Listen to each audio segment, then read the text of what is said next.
The Illinois Policy Institute has released an alternative, and here it is, to Governor Quinn's proposed budget that does not raise taxes. Some good reading in there. The alternative budget cuts, pension funding, and other government costs. John O'Hara from the Illinois Policy Institute joins us this morning with the plan. Before we talk about the specific cuts you guys are proposing, we want to make clear this does not increase income taxes at all.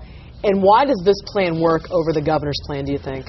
You know, our guiding philosophy with this plan is the government shouldn't be spending more than it takes in. So when you start with that premise, which is what Illinois families do, they say, this is our budget, here's our mortgage payment, here's the car payment, here's the maybe what we're putting aside for education, and you go from there. Whereas the governor says, you know, this is what we want to do, and here's the gap, and we need to make up that with more income and raising taxes. But in fairness, doesn't yours also call for short-term borrowing?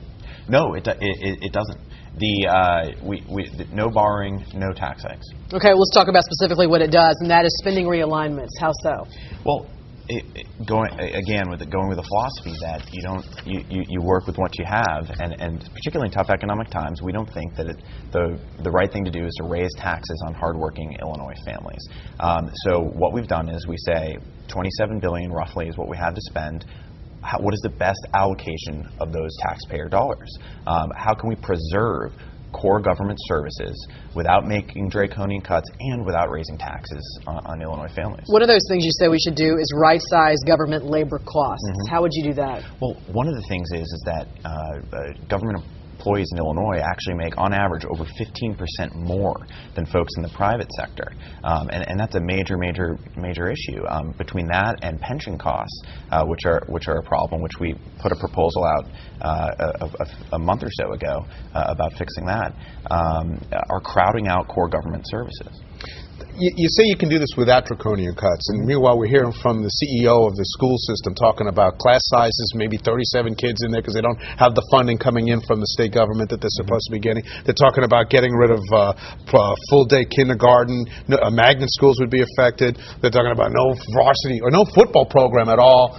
Can you do that without making those problems occur in the school level? It's a great question. You know, one of the things that Governor Quinn did was he said, you know, we're going to cut it. We either have to cut education or raise taxes, and it's a false option.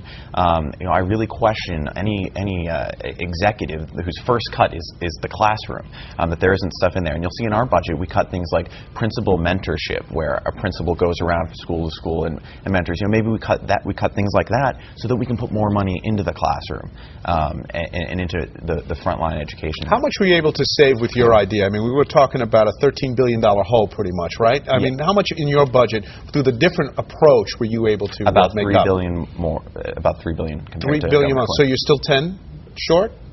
We in the short term, we don't address the $6 billion debt that the state has. But in the long term, the first step is getting spending under control and then gradually paying that off. Okay. Well, John O'Hara, we certainly appreciate you joining us this morning. Thanks for coming in. Thanks for having me.